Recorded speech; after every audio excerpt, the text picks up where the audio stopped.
gurbaa tokkootu imaamu Abu Haniifaa bira dhufee yaa imaama wahiitu na jalaa bade waan na jalaa badde tana akka malee barbaadeetiin bakkaan kaa'e yaadachuu dadhabee mee mala naa dhawii jee gaafate.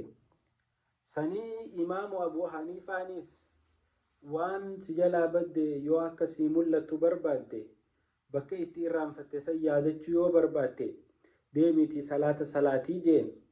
Gurbaan sani galee galgala tottolfatee fuula rabbii dura dhaabbachuuf Allahu akbar je'ee osuma salaata keessa jiru shayxaanni gaa naman dhiisu gize salaata seenan akka ati rabbii wajjin haala gaarii wal qunnamtuun fadhu waan inni irraanfate waan inni balleesse waan isa duraa badde san hunda fidee bakka inni kaayesa yaadachiise. Kana gurbaan daddafee salaata fixatee bakka waan san kaayellee yaadatee fiigee bakka sanii fudhatee ganama isaa fiigaa imaamu Abu Haniifatti dhaqee imaamu Abu Haniifaadhaan yaa imaama bar wanni na duraa badde san naa mul'atte jee gammachuu isaa eegeetti himate booda sa yaa imaamu Abu Haniifaa maaliif waan narraa badde tana si gaafannaan akkamitti akkaan yeroon salaata keessa seene waan na jalaa badde tana waaniin bakkaan kaa'e irraanfadhe tana akkaan yaadadhu beeytee deemii barbaadinaan jettee je'ee imaamu Abu Haniifaa gaafate.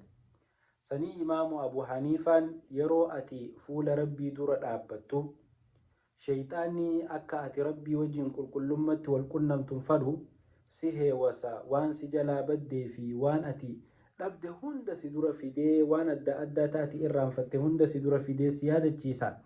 Tanaafin bar salaati siin je'ee jennaan akkasitti gurbaan achirraa hubatee sababaa ol ka'ee salaata salaatuutiin waan duraa badde sanillee bakka itti irraanfate yaadatee argate.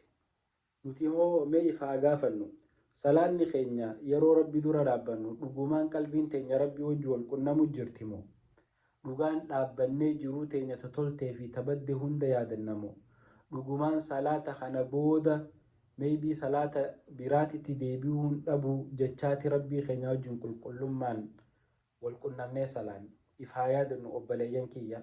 Seenaa gabaabduu tana waa malee isiniin himne salaanni keenya salaata khushuu'a qabu salaata xumaaniinaa qabu haa ta'u. Salaanni xumaaniinaa hin qabne namatti illee hin tolu rabbi biratti illee fudhatama guddaas hin qabu. Xumaaniinaan zikii qalbii teenya sassaabne cinqii addunyaa tanaa hundarraa walii guurree bakka takka keenye akkasitti rabbii keenya dura haa dhaabbannu. Assalaamu alaikum.